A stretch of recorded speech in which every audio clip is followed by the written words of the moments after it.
Sounds good. Welcome, everybody. My name is Mina Jane, and I'm the director of the Ashland Public Library in Massachusetts in the US. Adam is coming to us from the UK, and we're very excited to have him to talk about his book, The Bookmakers. I mean, what could be more perfect for a library? So I'm going to get to Adam in just a second. Just wanted to say that we are recording this session. And I would like to thank the Friends of the Ashland Public Library for supporting all of our programming. I would also like to thank Adam for letting us share this program with other libraries. When libraries work together, we just totally make magic. I'm sure you all know that. You can buy signed books from Adam, by Adam, from Aesop's Fable, because as for anybody who knows me, I know that signed books are gold. So I will put a link in the chat to that. Adam has a presentation, which he will be, as you can see, I will be turning the chat off during his presentation, but I'll be turning it back on afterwards. If you have questions, please put them in the Q&A and I will moderate them after the presentation. And I'm guessing for the number of people that are interested in this program, we're gonna have lots of questions. So I would like to welcome you, Adam Smyth, from like I said, the UK, for this program on his book, The Bookmakers, A History of the Book in 18 Lives, which I think is fascinating because we already know, like everybody knows Gutenberg, but there's so many other people that have actually had some influence and impact on making books. And so that's what your book is about, which I think is, like I said, I'm so fascinated by this topic. So Adam, welcome. Thank you so much for being here. Well, it's a real treat. Thanks so much for inviting me and welcoming me, and thank you everyone for coming along. I'm really pleased to be talking to you. Yeah, I'm talking to you from the UK, from London today. And my day job is that I teach literature at Oxford University at Balliol College, particularly 16th, 17th century, 18th century texts. So lots of Shakespeare era stuff, John Donne, George Herbert, John Milton, people like this.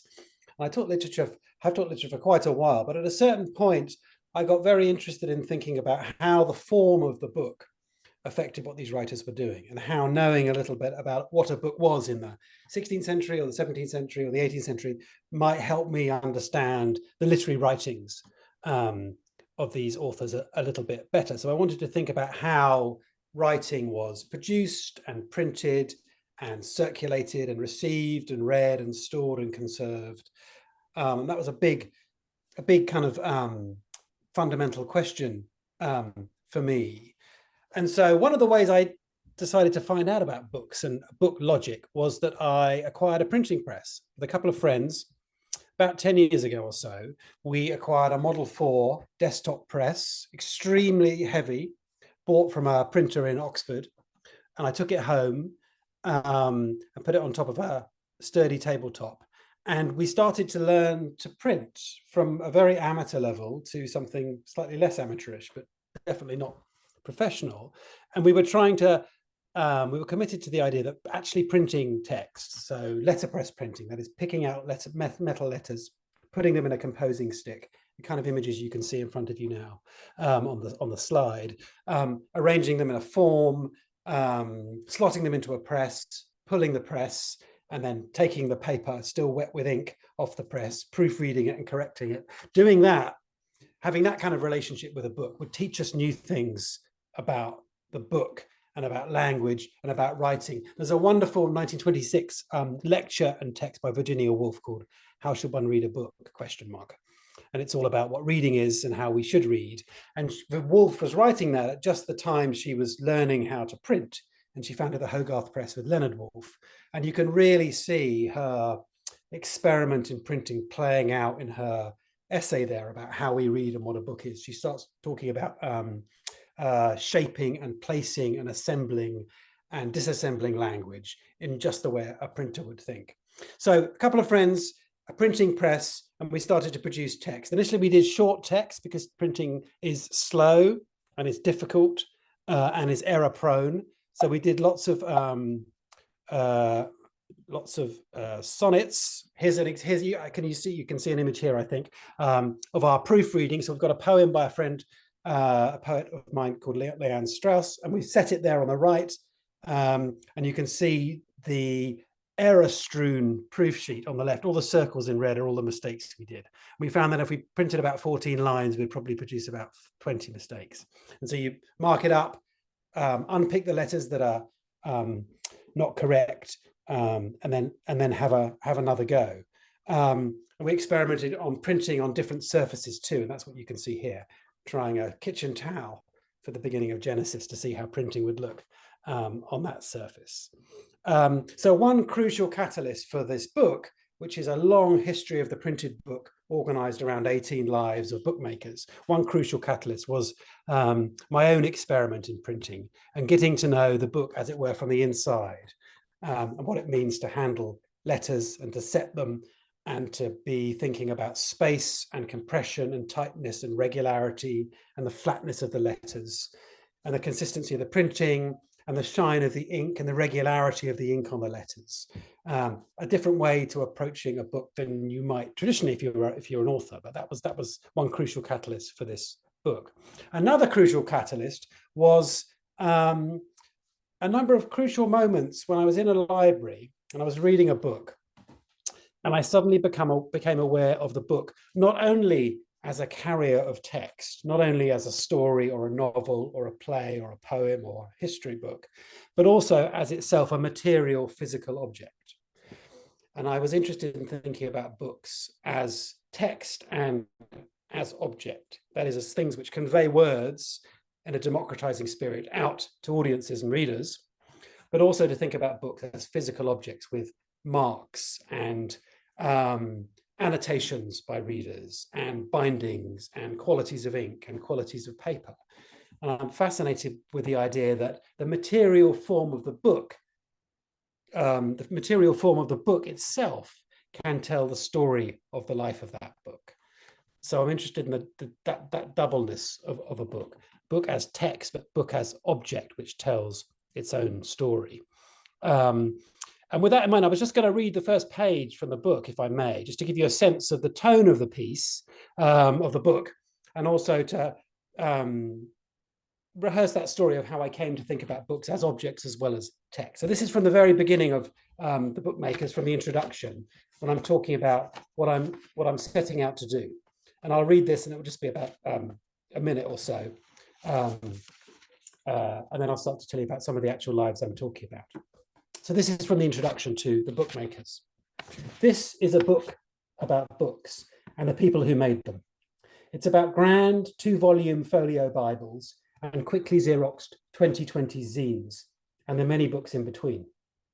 It's about the lives that brought these forms variously wondrous, strange, familiar, new, into being.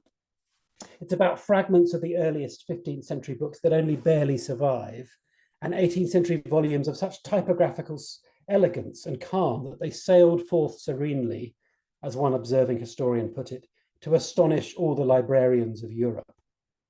It's about books whose perfection makes us approach them with reverential care, look at the inking, look at the binding, feel the paper. And it's about books covered with the scribbled doodlings of readers heckling from the long ago past. Here is a moment when the history of a book came alive. I am in the Bodleian Library in Oxford, working my way through a pile of big folio volumes written by the magnificently singular Margaret Cavendish, Duchess of Newcastle, 1623 to 1673. Cavendish is fascinating for all kinds of reasons, not least as a scientist, the first woman to attend a Royal Society meeting, and as the inventor of something like science fiction. Her Blazing World from 1666 describes a young woman invading the world with an army of talking animals and submarines pulled by fishmen. Cavendish is an incredible writer if you don't know her already. Cavendish was also what we'd call today an early modern celebrity. The whole of this story is a romance. Sorry, the whole story of this lady is a romance, wrote Samuel Pepys in 1667, after spending a fruitless day trying to catch a glimpse of her coach. On title pages, she styled herself thrice noble, illustrious, and excellent princess. Pepys imagined her footman in velvet coats and herself in an antique dress, and he fixated on the image of Cavendish bowing from her box in the theatre after a performance of her play, The Humorous Lovers. So I'm midway through Cavendish's Poem and Fancies, 1664, when in the margins of a page, I see a dark smudge. You can see the image here. I look closer, it's ink. Closer still, a blurred fingerprint, at least I think that's what it is, parts of the swirling lines just about visible. This is a fingerprint of the man who printed the book in 1664, an accidental left behind signature. And for a moment, as if by lightning, the process of this book's production is lit up.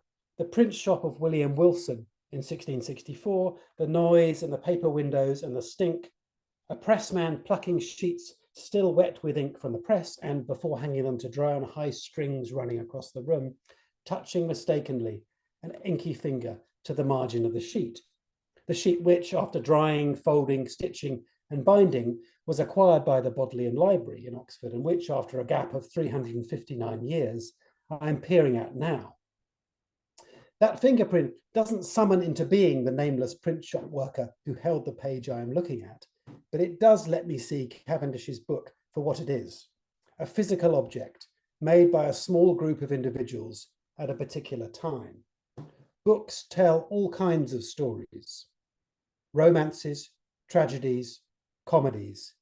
But if we learn to read the material signs correctly, books can tell us the story of their own making too. So there's that doubleness I was talking about a moment ago. Books as conveyors of text, but also books as physical objects, which in their scars or markings, the fingerprint, the annotations of the reader, the particular bindings, the quality of the paper, those are signs that we can read and see the life story of the book as it moves through time. So I was trying to do a couple of kind of big things in this book, I guess. One is to give a 600-year history of print and of the printed book. I'm thinking about all the different forms that printed books have taken from the mid to late 15th century right through to 2024 or 2023 when I finished writing. I also wanted to make this book about the people, the men and women who made these books. And I wanted to think about books not as abstract products of technology only, but as human cultural expressions and documents. And I wanted to think about the lives behind the books, lives which were, as all lives are, busy and imperfect and ambitious and flawed and error-prone and succeeding sometimes but failing often. People who had lots of things to do while they were making books, and to think about the men and women who were the bookmakers of my story in those terms. I start with Wynkyn de Worde in the 15th century, a Dutch immigrant. I'll say a little bit more about him in a moment, and I end up with Yusuf Hassan, who's a zine maker in New York City at the moment today, and I have 16 others in between running across the centuries. So the story of print and the printed book, but told through these humans, these human lives, these flawed but ambitious individuals. I also wanted to think a little bit about, I wanted to celebrate the book also as a cultural form, to celebrate it with confidence as a form which I think is going to endure and persist, and we can maybe get to the Q&A.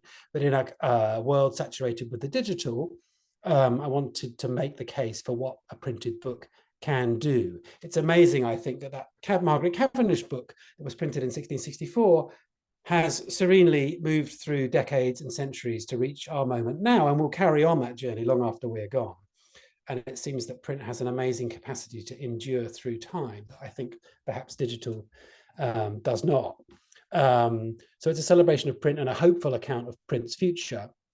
And I also wanted to think about the kind of book that we talk about when we give a history to print. Traditionally, history of the book celebrates, for understandable reasons, big monumental publications, like, say, William Morris's Kelmscott Chaucer from the late 19th century, or Shakespeare's First Folio, whose 400th anniversary we had last year, of course. And those are crucial books that feature in my book, absolutely. But there's a whole other story to print, which is the pamphlet and the ballad and ephemeral print, and what printers call jobbing print, that is the advertisements, the flyers, the notebooks, the stuff that surrounds us and surrounded readers through history and came at them from all angles, but wasn't a large folio-bound book, but nonetheless was a crucial aspect of print. One of the most important early printed texts was the indulgence, the printed indulgence, a product of the Catholic Church, linked to the act of confession, a printed form on a single side of paper in which you would add in your details about your identity and your life and the nature of your transgressions. This was a fragile single sheet that after use fell to the floor and was walked into the mud and disappeared, and only a few survived. But it was absolutely crucial to the early history of printing. And just as Gutenberg is producing his magnificent 1650s Bible, he's also, and he's funding that enterprise through printing these ephemeral indulgences. So I wanted to give a history of the book, which is rightly admiring of big publications, but also interested in that kind of other lane of print, rather more chaotic, short-term, slighter and more mobile. And I wanted to think a little bit about that. And the other ambition I had, before I get onto my actual lives, the other ambition I had was to slightly decenter the familiar names that we're used to. So we know a little bit probably about Gutenberg. And if we're interested in print in England, we know a little bit about William Caxton, for example. And these are crucial figures, and they are in my account, certainly. But I, as it were, turned the stage round or moved into the room next door. So rather than Virginia Woolf, who is there and is a crucial figure, we have Nancy Cunard, her contemporary, who establishes the Hours Press in France and has a kind of parallel printing enterprise to Woolf's.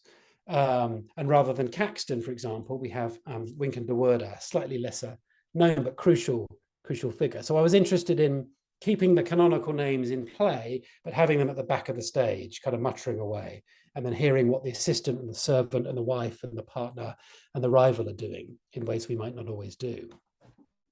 So that's some of the bigger ambitions I had. So, the book is organized around these 18 lives of bookmakers.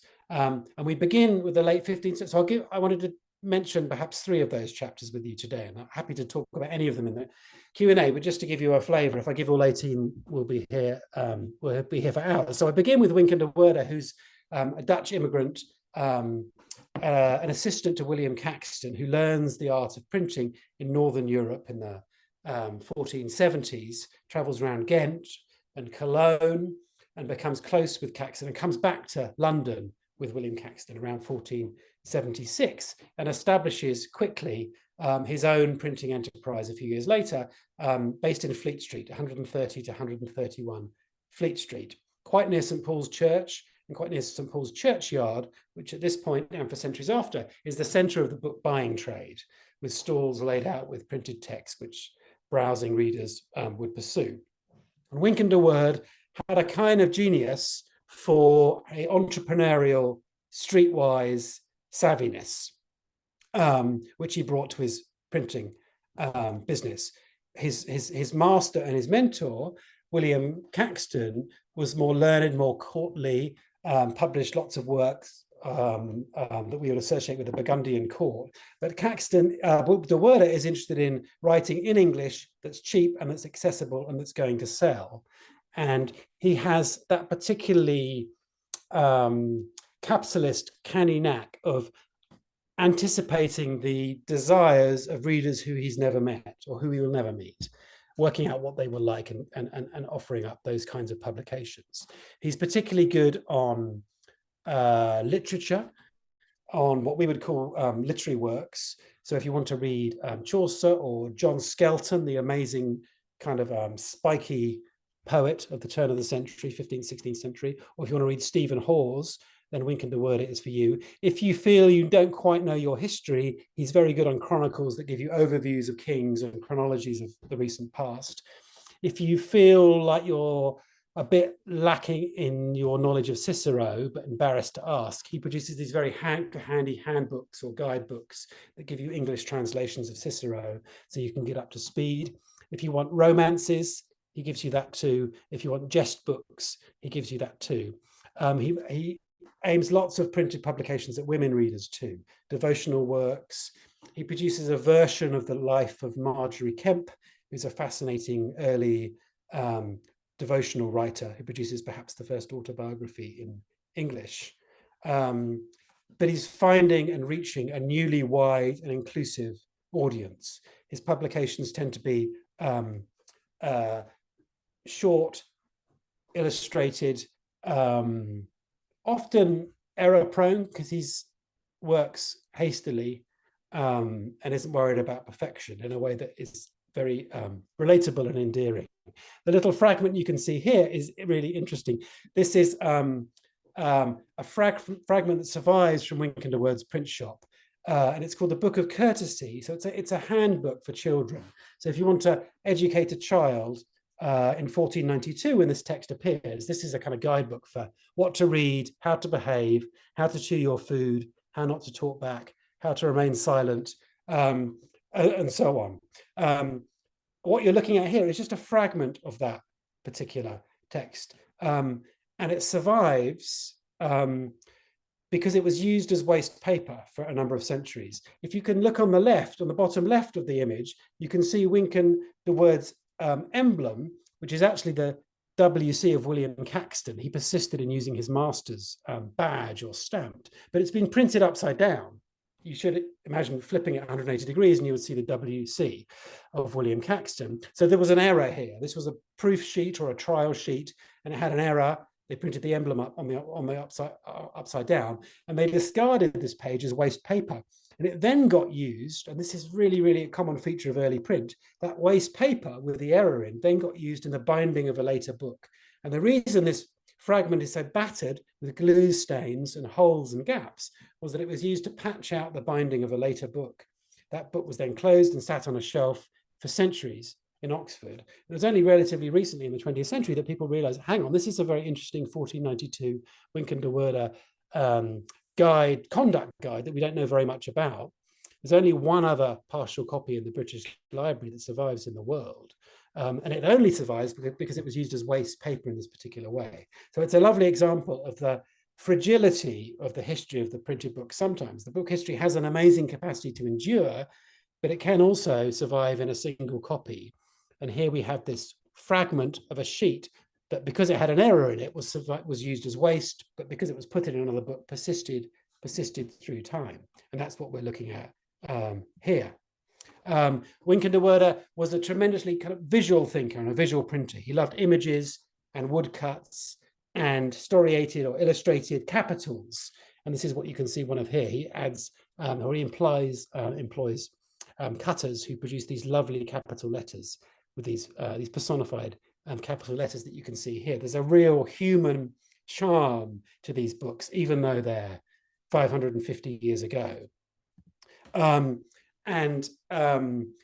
wanted to show you this, which is a page from one of Wynkyn de Worde's bestsellers, which is The Ship of Fools, which was a huge 16th century bestseller. I don't know what the equivalent would be today. Some book by John Grisham, maybe, some massive book that everyone is reading and that you see in every airport, wherever you go. But The Ship of Fools was an account of folly in the 16th century, all the ways you can be foolish. And it gives a list of all the different types of foolishness. And Wynkyn de Worde produces his English translation of this originally German and Latin text. And what you can see here is a book fool, that is the kind of foolish reader who values books for their external appearance rather than for the contents that they contain. But there's a lovely, characteristically de Wordean, endearing image there of the reader with his books and his desk and his glasses, kind of crazy glasses, and sitting on this particular bit of furniture that's very typically de Worde-like. Because de Worde's books were practical and relatively cheap and useful and in English, they are often covered with marginal annotations, that is, with notes and comments and pointing fingers called manicures or exclamation marks added by 16th century readers. And if you go to a library today, like the Library of Congress, say, in Washington, D.C., or the Folger Shakespeare Library, or the Harry Ransom Center in Austin, Texas, for example, or the Huntington Library, or the Yale or Beinecke libraries, and order up these de Wordean texts, you'll see them often decorated with annotations by readers, heckling comments of disagreement or endorsement, underlinings, little flowers drawn around their favorite couplets, or sometimes just lists of financial accounts or shopping lists, or rather more kind of random kind of annotations. But what that tells us, I think, is that these books are being used, they are out there in the world. They're not being revered in a distant kind of way. They are objects of relevance to people's lives. And the kind of messy nature of them, which is caught in all those annotations, is a real feature, I think. Okay, so that's Wynkyn de Worde, late 15th century, crucial in establishing the printed book as a English language best-selling object. And it's fascinating that this crucial figure in the history of English printing is an immigrant figure. He's Dutch. He comes from another country and enters England as an adult. I think that's really important to remember that. I'm going to jump forward a couple of centuries to the rather beautiful image you can see on your screens now, which is a tiny hamlet, almost hardly a hamlet, called Little Gidding, outside Cambridge in England, quite near Peterborough. And it's little more than a few fields filled with very calm sheep and a church, which you can see in the center of that image.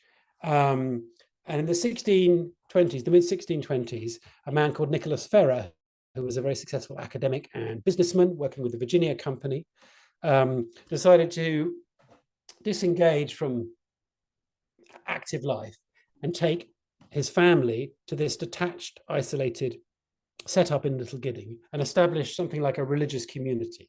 So he took about 30 members of his family, the Ferrer family, and established something we might think of as a micro-university, an extended family dwelling, an Anglican monastery, an enlarged school. 35 members of this extended family spent their days in lives of religious devotion and religious practice, and they memorized the Bible and they did good works and they raised money for charity. But one of the crucial things they did for me was they made extraordinary books. They produced extraordinary books called biblical harmonies, and I want to say a little bit about those. And the bookmakers in this Little Gidding community are two young women called Anna and Mary Collett, who were the nieces of Nicholas Ferrer. Nicholas Ferrer was a, by all accounts, loud and domineering presence, and it's easy to hear only his voice from the historical past. But if you tone him down a little bit, you can see Anna and Mary Collett as doing amazing things with books. And what they did and why their books were so special and remarkable was that Anna and Mary Collett bought copies of the Gospels, printed copies of the Gospels, so the life of Christ, and acquired them from abroad or from London. And they flooded into this Little Gidding community. And then in a large room, which they called the Concordance Room, they spread out all those copies of the Gospels. And then they got scissors and knives and they started to slice them up. Sometimes at the level of the sentence, sometimes at the level of the clause, sometimes at the level of the word, or even sometimes at the level of the letter. So they cut up these biblical accounts of the life of Christ. And then they scrambled the text and they tried to produce one continuous harmonized narrative. So they were really interested in the way the Gospels were, as accounts of Christ's life, different from one another. There were moments of variation in the details of that life. And by acquiring these Gospels, cutting them, reassembling them, and then gluing them back down into large folio books, this kind of size, huge books, they produced newly coherent lives of Christ. So they're producing printed books, they're using printed text, they're cutting up printed Bibles, but at the same time, these are works of the hand, each one unique. They made about 20 or so of these harmonies, which they then also illustrated with prints, which they acquired from Northern Europe, Mannerist prints originating with Italian artists, often Dutch printmakers, and they cut those out too and illustrated the printed text with these rather wonderful illustrations. So this, as objects, you can see a page from one of them here. This is a 1635 harmony they made or built or wrote. Writing isn't quite the right term. They built, I think, is probably the best one. You can see there's printed text there, and there are printed images, but they've been cut and scrambled to produce these new orderings of the lives of Christ. You can see a zoomed in moment here. So, and here, because he zoomed in a bit, you can perhaps see the work of scissors and lies. The beginning of the gospel of Jesus Christ, the Son of God. Every time there's a superscript letter, like at the beginning MR or L or M, it indicates the particular gospel book, Mark or Luke or Matthew or John, that the following words come from. And you can see those words in the beginning of the gospel have been actually spliced up very clearly in two. And then when we get to L, now, that word has come from Luke. And then in those days, M, Matthew, and so on. So they're taking the gospels, cutting them, scrambling them, reordering them, and then they're putting them back together in this new form. And it seems shocking to us in some ways, or surprising to us at least. It's got the aesthetic of the ransom note or the collage work, which is a 20th century term for a particular kind of artwork. But they're doing something that's related to that. And that combination of piety and devotion and care and slow reading, and I think they're interested in this process in part because it's so slow and exact. The fact that that's produced through the tools of knives and scissors, and the process begins with the cutting up of the Gospels, I think is an interesting combination of creativity and piety, but also destruction and disaggregation and blades. And that seems a potent juxtaposition. Now, they made, as I say, about 20 of these. They made one for King Charles I, who visited in 1642, just before civil war breaks out in England, and stops and visits, turns the pages, and is fascinated by the products that he's reading. But they made one also for the poet George Herbert, and they survive today in some libraries. There are some copies in Princeton, for example. There's a copy in private hands, which is always maddening because you can't work out where it is exactly. But enough of them survive for us to see this culture on display. What you're looking at here in Magdalen College, Cambridge, rather wonderfully, there are boxes of the materials that they never got round to using. The kind of left behind remnants of this bookmaking factory at Little Gidding. And what you're seeing here is a devotional print from the Netherlands. And there are these two dark shapes, are shapes that have been cut out. So what the Anna and Mary Collett have done here is they've cut out these sheep, which are then redeployed in the harmonies. And if you go to look at the one in St. John's College, Oxford, you can see the very sheep deployed alongside the biblical text. And this is the remnant, the thing that's left behind, that's in the archival box still in Magdalen College, Cambridge. And there's a wonderful sense as you leaf through this box and all these prints and these unused images and unused bits of text of a kind of factory in process, Andy Warhol-like factory in the 1630s, that's been frozen at a particular moment and might be reanimated. And you see that very vividly through these scraps and remnants and unused kinds of pieces. Traditionally, these biblical harmonies, these cut and paste print, but also handmade works produced by Anna and Mary Collett, don't find a place in histories of the book because they have a slightly resistant relationship to the conventional idea of the book. They look quite a lot like medieval manuscripts, works of meticulous calligraphic devotion.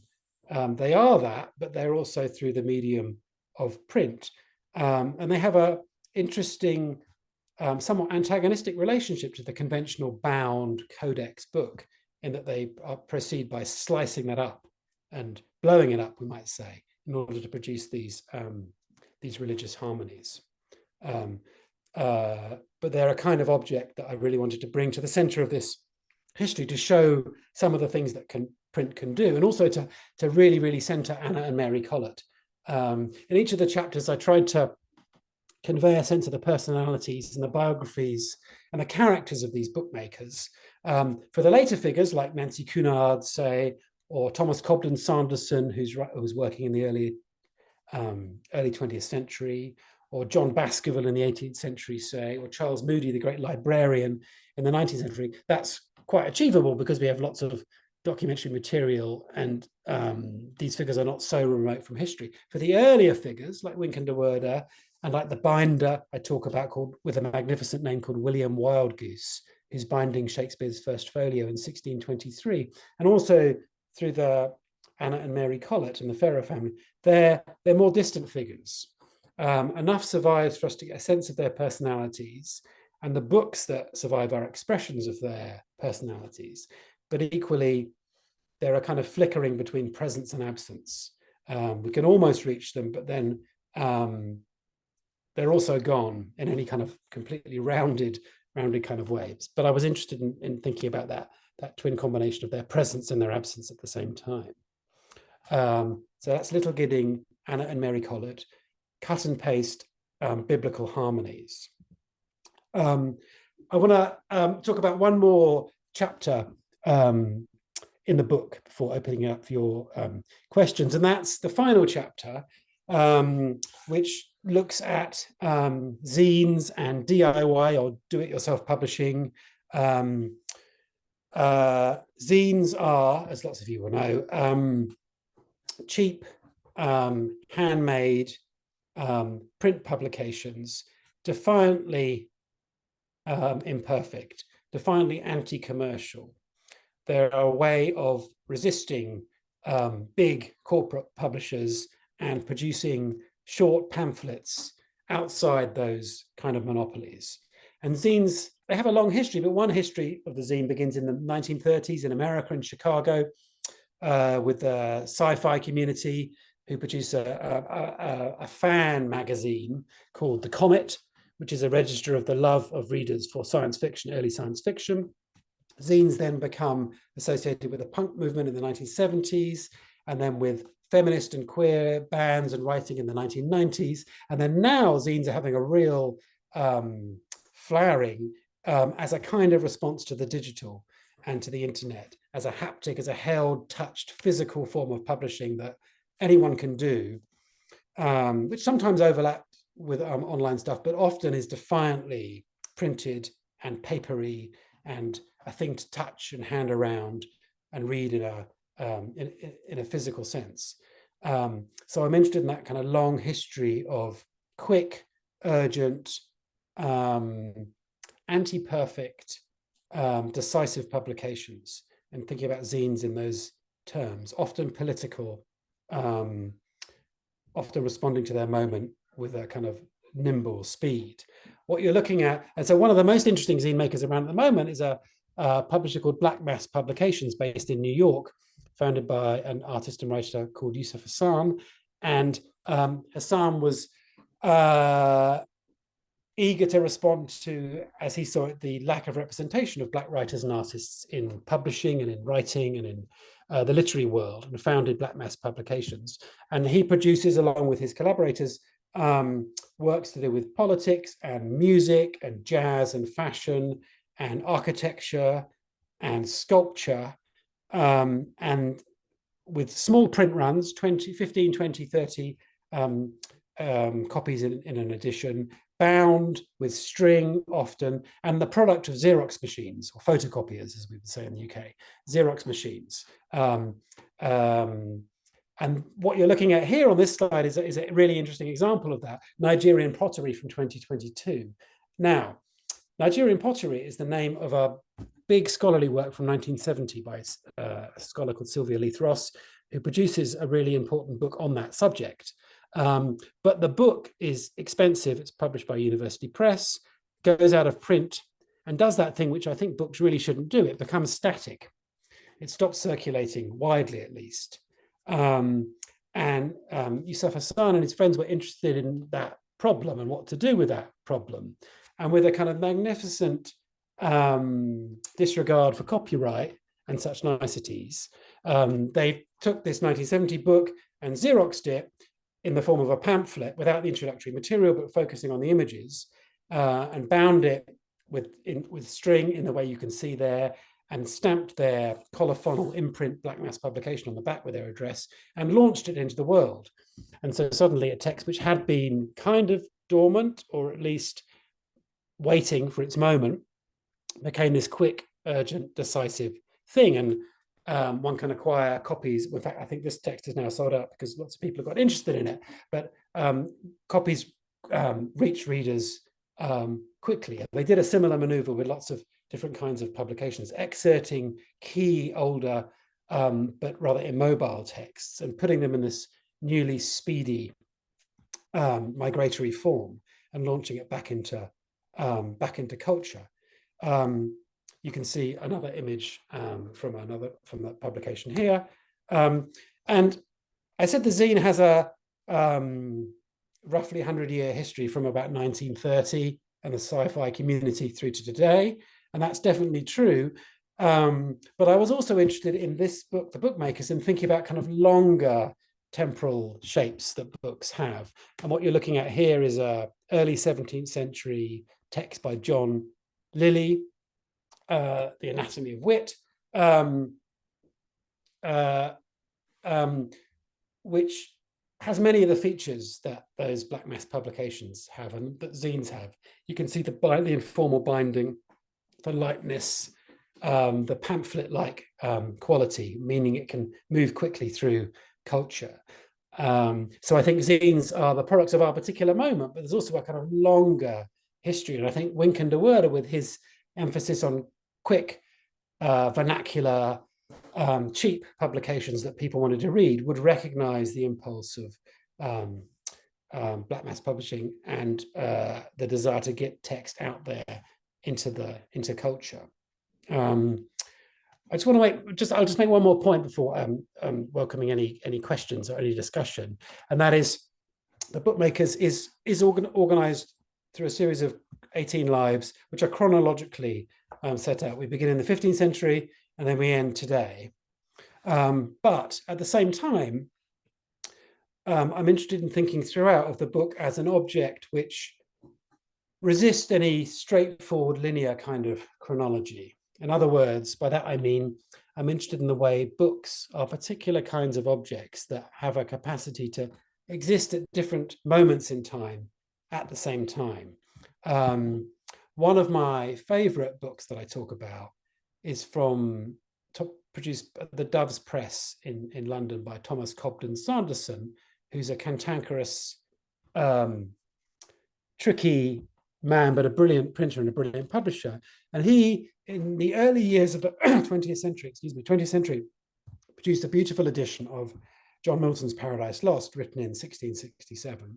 But he produced it to look like a late 15th century Venetian book in its binding, in its use of vellum, in the quality of the paper, in the typeface, in his mixing of printed type with the beautiful inked calligraphy that was added later. So he produced a book that's the work of the early 20th century, definitely in an objective kind of way, but it's a text from 1667, and it's in a form that really comes from the late 15th century. And so when you read it, you're flickering between these different temporal moments. And that's one of the, I think, the magical qualities of books, is that they have that capacity to record their own history and to be present at different times at the same time. And that's one of the things I wanted to convey. So I hope that's given you some sense of what the Bookmakers is trying to do, bringing to our attention these often overlooked men and women who made books of different kinds, huge monumental books, cheap pamphlets, books that kind of failed and went wrong, or books that were triumphant. And running throughout all of that is a sense of my belief in the amazing things that print can achieve, and also to look forward to with confidence to the future in terms of the printed book. Anyway, thank you very much for listening. If there's any questions, now's the time, I guess. Thank you, Adam. Wow, that was amazing. Couple comments from me. One is that you all hear about H.G. Wells as the father of sci-fi. It's fascinating to hear that there's a Lady Cavendish in the 1600s writing sci-fi. Totally. Thank you for that. Just first question again, if anybody has questions, please put them in the Q&A. I'll be moderating those. For Mary and was it Anna? Call it? Yeah. How many of those 20 books are still alive? Yeah. 15 at the last count. Some of them are in university libraries. One of them is in private hands. So quite a good number of them survive, and they do because they're amazing objects, and they're also very, very large objects. They are about a meter or so tall and nearly the same wide. And they're really, really heavy. But their kind of remarkable nature means they've been preserved. They were really controversial at the time and attracted critics, not so much as we might expect because they were cut up Bibles, but because they had lots of images. And this was a moment where putting images in was seen as a provocative thing for a Protestant readership.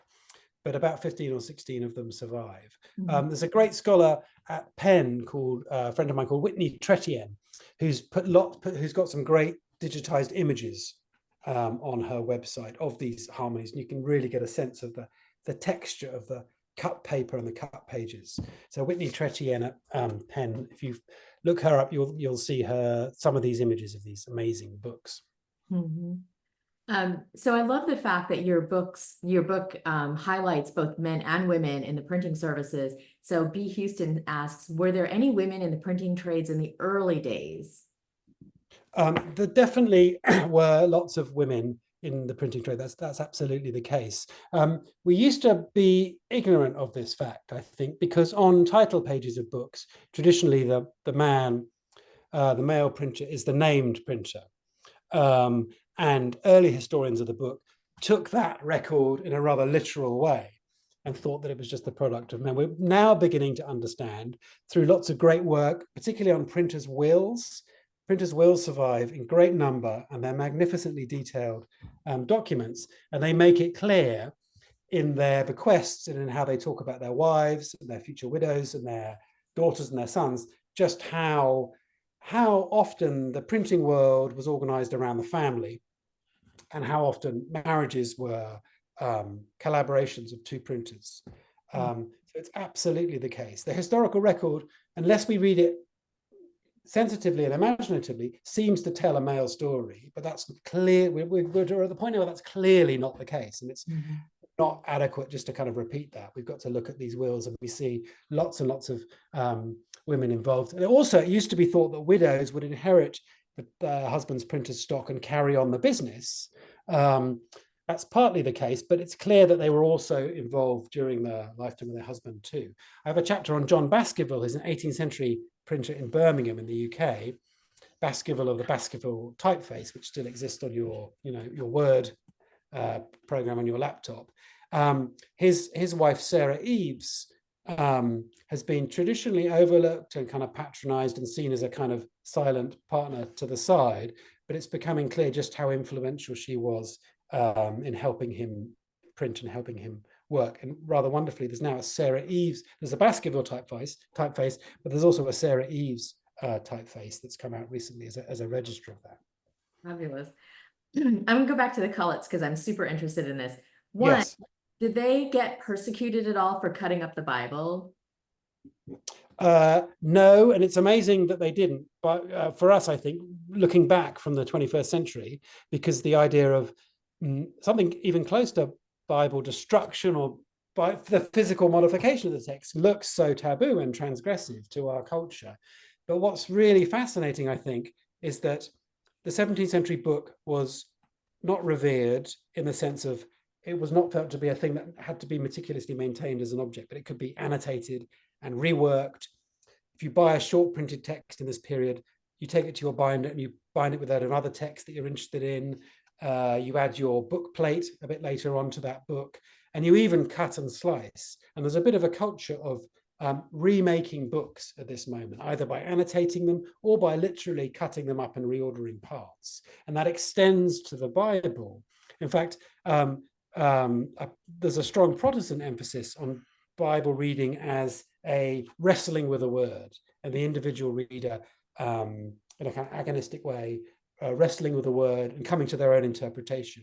And that seems to sit quite nicely with this idea of modification and alteration. So in some ways, what the Collets are doing is remarkable, and what they produced is definitely remarkable as works of what would later be called collage, but that word wasn't available then. But in other ways, it sits in a 17th century culture of book modification, of book instability and an easiness with altering the book. And we tend to connect, I think, print with fixity and stabilizing and preservation, and it has all those capacities, definitely. And they're the capacities that Elizabeth Eisenstein, the kind of towering historian of the book, saw, a generation ago. And lots of that is still true, I think. But it's also the case that the printed book was a thing that could be altered and reworked, particularly in the 17th century. And there wasn't a sense of transgression about that, even though looking back now, it seems so provocative. Yeah. I'm not going to perseverate on it, but I do think it's fascinating that two women could take the word of, that was written by, Benedictine monks or whatever. Yeah. Make their own interpretation of it. I just think I'm going to have to look into that a little bit more. But we're getting a bunch of questions. I want to get to them. And Ruth actually has a one that's similar to mine about the Cullets. Is were the collage books made by the two women for themselves, or did they sell them? And was there a market for that? Thank you, Ruth. That's a great question. Not a financial market. They're not selling them for money. They're responding to specific requests for these books. That is to say, they began to produce them without much of a sense of readership beyond themselves. And they began to produce them really, I think, as a way of reading slowly and carefully and learning and memorizing the Bible. And to cut up the printed text and to have the words in your fingers and to reorder them and to glue them down was a way of becoming super familiar with the Bible. So it began, I think, as a form of super close, careful reading. And that makes sense. We can think about reading in those terms, I think. But then word spread of the magnificence of what they're producing, and then they started to get orders from King Charles I and from George Herbert and from other aristocrats, and they made them to those particular requests. Archbishop Laud, Archbishop of Canterbury, also requested one too. So they're made for these extremely eminent patrons who request these books, and then they take about a year or two to produce. They never reached a commercial market, but they are being made for readers, definitely. Mm-hmm. And Teresa asks, did the early bookmakers make their own paper, or was that a separate industry? That's a great question. There's some overlap, but generally it's a separate industry. And early paper, as you probably know, is unbelievably fascinating in that it's recycled rags, recycled clothing, recycled linen. And so when you look at a printed book, when you look at Shakespeare's First Folio or a Bible, you're looking at paper that was once clothing that belonged to a person and was the shirt or the trousers or whatever it may be, that got unwanted, discarded, collected by rag pickers, who were women who would gather up clothing, sell it on to paper manufacturers who would produce this kind of pulp or mash that we spread on wire grates, and paper as we recognize it would be produced. And that way of making paper persisted until the 19th century. So it's a kind of related but slightly distinct industry. Mm-hmm. But I think because of that connection between clothing and paper, I think readers of early books had a strong sense of paper as having had a past life. We tend to think now of the blank page as being a kind of an absence, a nothing, a zero, a beginning. I think when you look at early paper, it's much less perfect. It has imperfections. It has little signs of its earlier life. There's a wonderful poem which I'd recommend for anyone by Henry Vaughan called The Book, which is a book about how the Bible is made from paper that was once clothing that people wore, and made of and bound in wood that was once a tree that grew in a field, and bound with leather that was once an animal chewing the grass. And he's really interested in this idea that this physical book has this kind of earlier life story. Mm-hmm. And I think one difference between how we today perhaps relate to a book and how earlier readers related is that sensitivity to the kind of long material life story of the product. I think we are probably less aware of that, even though our environmental interests make us want to know about that. I think that's less of an instinctive response to paper and to a book than it was in the earlier period. I was actually going to say, I'm so interested in sustainability. I wish we would go back to that and take all these clothes that get thrown away and make them. Wouldn't that be amazing? And then we cut down less trees. Anyways, Adrian says, and I think this is awesome, is there any chance your book is available in sheets for contemporary bookbinders to bind their own copy of your book? I'd be interested in buying sheets. That's such a good question. No, unfortunately, but who knows? Let's talk. Something could be arranged. That would be a lovely thing to do. I got a letter from over here in the UK from a designer who really was very nice about the book, but he didn't like the hyphenation at the end of lines. He clearly had an eye for detail, and so down the right hand margin there were some word breaks, as there normally are, and hyphenation, and he didn't like that, so he reset. He took 3 openings or 6 pages and extracted them from the book somehow, and beautifully reset them with all the hyphens removed in an alternative layout, and sent that to me, and it arrived at my work, and I was very pleased to have that. So that was a lovely sense of a skilled bookmaker today, responding to the book and doing something differently. I also did some signings where rather than putting my name, I put an inked thumbprint on the book, and that was fun to do too. Wow, somebody's going to be using that to, like, I don't know, steal the crown jewels someday. Maybe. So B asks, does the book cover any American booksellers? Well, yeah, it does. It has. I mean, Yusuf Hassan, who's an he's an American zine maker. I mean, the big American name is Benjamin Franklin, who is in there at the center of the narrative. And as all of you will know, before his political eminence and his scientific eminence, he rose financially in terms of reputation as a printer. He was, and called himself to the end of his life, Benjamin Franklin Printer. So I have a chapter on his ceaselessly kind of driven and restless life, and in particularly the early years when he's printing in Philadelphia and printing news. And he's a really interesting figure because he's partly a book printer, and he produces some famous important bound codex books, but really he's using print for other things. He prints newspapers, he prints money, he also prints almanacs, cheap pamphlet-like almanacs, which survive, I think, in America in a way they don't over here or anywhere else to this day, as a form.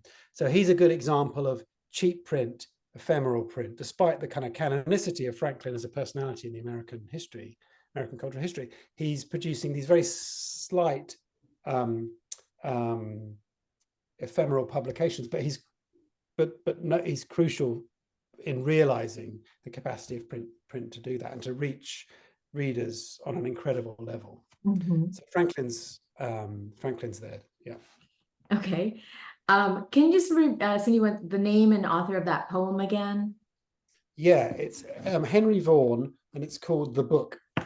The Book. That's what I thought. He's writing in the mid-17th century. Yeah, it's a wonderful meditation on books as the momentary alignment of materials which existed in other forms earlier and might go on to exist in other forms. That's a nice way to think of books, I think, as a kind of coming together of paper and binding and thread and writing and labor and ingenuity and wit, all existing kind of in the same plane, but not necessarily forever. And that's what the poem explores. We're going to go over a few minutes just to make sure we get to answer all of these questions. But just before I get to a couple more, I read this book. It was a sci-fi book about time travel. And in the future, all the digital materials that we create now were gone. And only the paper books were actually left. Isn't that cool? When you said that, I was like, yep, I understand. You might tell me, maybe offline afterwards. Tell me the title of that. That sounds great. Well, I think I am. The British Library in London has and Library of Congress will have the same. Has a room for dead media technologies, kind of cul-de-sacs. So a VHS or Betamax video cassettes, or DAT players, or CD-ROMs are starting to become certain kinds of floppy disk from the late 90s.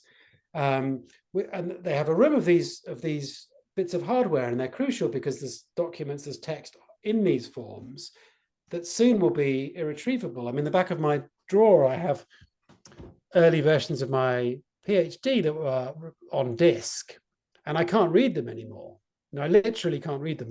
They've gone, even though the disc is still there. And this was 20 years ago. Whereas if you go into a library and look at a early printed book from 1490, it survives, and it's an interface, to use a kind of anachronistic word, that's intuitive for us. We can move around, we can move through it, we can move back, we understand how to navigate it. So I do think there's a paradox there, that print really has that capacity to endure. Of course, it can be lost and burnt and destroyed, spectacularly so, but it also has the capacity to endure, whereas digital, I think everything we know about the digital so far is that it has a very, very short life. And I think we've gone all in on this idea of digital preservation in a kind of utopian way that I think is really worrying. What is the cloud? Where is the cloud? Who knows? The British Library was itself recently had a huge cyber attack by, and they lost lots of digital material, which was terrible. So I think, and if you look at Gutenberg's Bible from 1455 and hold it up to the light, the bunch of grapes watermark in the paper still shines like it did in June 1455, despite the 580 years that's passed since that moment. So I think it's important to remember that and appreciate the way books can do that, can endure. Yeah, I was thinking about the thing that you said about the upside down image. Now Amazon can go into your Kindle and take those books away if there's errors, and so it's fun for us. But a physical book, you know it's still there. So I'm going to go on to Susan's question: are the collage books very different from each other? If so, how? Sorry, just say that again. You slightly cut out. The collage books by the the sisters, are they very different from each other? And if so, how? They are different. The images that they use in each one is they're different images that they've sourced, and they're arranged in different ways. And I think one of the purposes of these harmonies as a kind of collective was to illustrate the endless numbers of permutations that can be produced through cutting and slicing and reordering these gospel texts and adding different images. So there wasn't a sense, I think, of reaching a definitive or fixed or correct or settled singular book, but rather to illustrate kind of permutation. And in fact, as we saw with those superscript letters, they were also interested in noting where they took the text from. So if you wanted to, you could kind of unscramble it, like pulling out threads from a mix and return to the original formation. So they've got, even though they are kind of monumental and physically grand, there's a really lovely sense of process about them, of this flux of print enabling not fixity in this case, but continual reordering and remaking. It's an important feature. I was curious about the fact that they put the superscripts, because I was thinking that's like a footnote, so you go back and find it. Yeah, right? That's the point, exactly. They're kind of showing their workings, and they're letting the reader plot back or plot an alternative order. They also use color as well to denote the way bits of text come from different places. So they're, I mean, one of the things that collage does, I suppose, is it always makes it clear that the pieces, the parts, are not completely integrated to the point of concealing their origins. We can see that they come from elsewhere. And that's what these cut and paste harmonies do. We're always aware that the print has come from outside, that the images have come from outside, and it's arranged in this particular order for now, but it might be another way. I love it. Kathleen asks, does your book address publishing versus bookbinding, such as the book as an ornamentation with calligraphy in marbled end papers? Sorry, again, you just slightly cut out. Does my book address bookbinding? Was that publishing versus bookbinding, such as the book as ornamentation with calligraphy in marbled end papers? A little bit, yes. I mean, I talk about bookbinding in a chapter by this chap with the name William Wildgoose, who's a binder in the 17th century. And I'm also in the chapter on Thomas Cobden Sanderson and the Dove's Press and the arts and crafts movement. That's a moment where the book becomes a site of artwork and craft and the kind of Mhm. the kind of artistic expression that I think you're talking about there. Yeah, so I do cover that.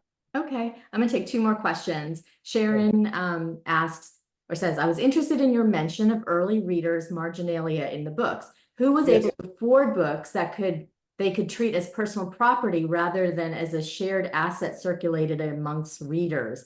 Also remembering Wolf's Orlando talking about marginalia in early books.